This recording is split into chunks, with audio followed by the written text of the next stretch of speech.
Con el diputado Alejandro Cassese por la UCR de la provincia de San Luis.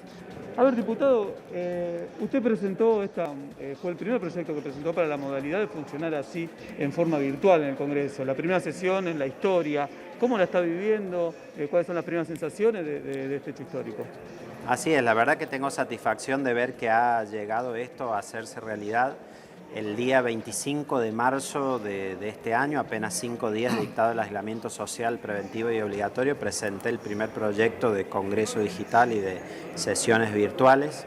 Hoy vemos que se está implementando y funcionando tras un enorme trabajo que han hecho integrantes de los distintos bloques, de la Comisión de Modernización de la Cámara, de la Comisión de Peticiones, Poderes y Reglamentos. Y la verdad que creo que era una respuesta natural a que tras el aislamiento por la pandemia, que las empresas empezaron a hacer teletrabajo, que tanto se trasladó a lo virtual, la educación con las clases y todo, que también el Congreso pudiera responder a la imposibilidad de reunirse presencialmente y lo hiciera de esta manera. Llevó tiempo hacerlo, pudimos asegurar también cierta presencialidad con algunos de los diputados con el respectivo aislamiento dentro del recinto. Y hoy estamos tratando temas importantes para aquellos que están en el combate a la pandemia, muy en particular los trabajadores de salud, médicos, enfermeros, todos los agentes de seguridad también que están en la primera línea de batalla y que estamos dando una respuesta desde lo fiscal que solo el Congreso puede hacer con lo impositivo, como en este tema de ganancias. Sí, te escucho. Diputado, buenas noches. Está muy bueno esto de la sesión virtual, sobre todo en tiempos de pandemia. Ahora me pregunto, ¿qué le dijo Mario Negri cuando usted impulsó esto? Porque él quería las sesiones presenciales, no este tipo de sesiones. Bueno, apenas yo presenté el proyecto ese primer día, lo hablé con Mario como presidente de nuestro interbloque y él lo que me planteó sobre todo es que quería que hubiera resguardos, es decir, que si se hacían las sesiones virtuales, como se estaban haciendo en otros parlamentos del mundo, hubiera acuerdos sobre el procedimiento, hubiera garantía en la participación de todos, se acordaran los temas también, porque es cierto que tiene cierta dificultad al menos para Está bien, pero eso es básicamente diferente. Eso es básicamente diferente de lo que él propuso, por lo menos públicamente.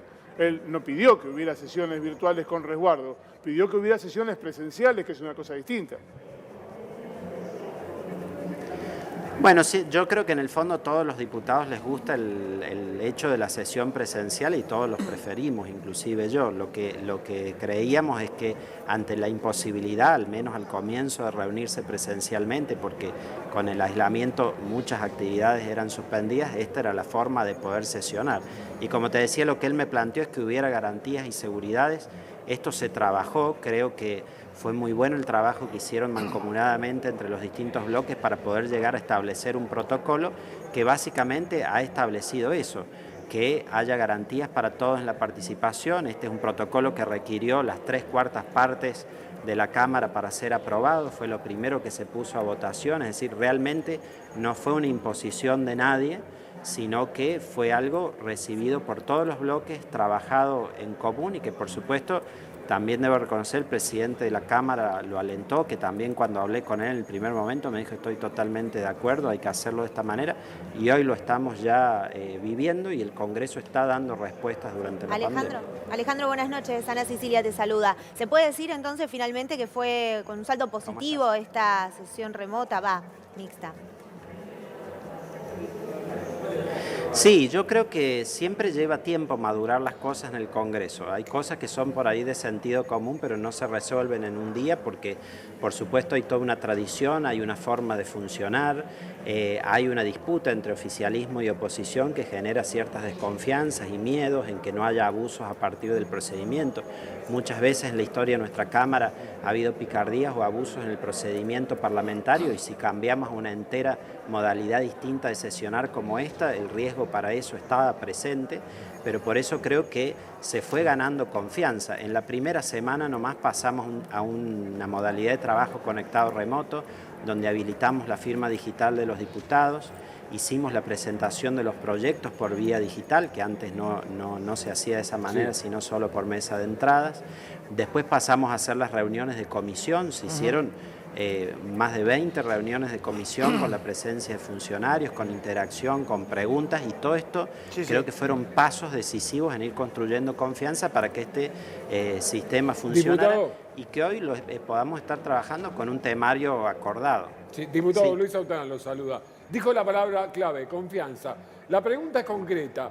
Frente al padecer de cientos de miles de argentinos en esta emergencia, con la mano en el corazón, ¿está el Congreso a la altura de la emergencia que estamos viviendo y sobre todo de la incertidumbre respecto no solamente sanitaria ni económica que va a dejar esta pandemia al país? Disculpame si me repetís porque no te entendí bien. Le decía si el Congreso va a estar a la altura del padecer de miles de argentinos respecto a esta pandemia y al final de la economía que nadie puede precisar hoy.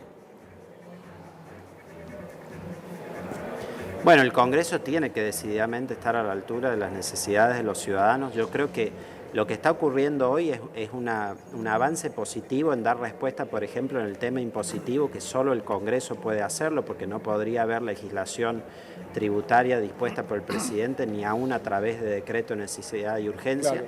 Por supuesto, entendemos también que, aunque este alivio de ganancias es positivo, la respuesta que necesita nuestra sociedad en términos de protección económico, social, es mucho más grande.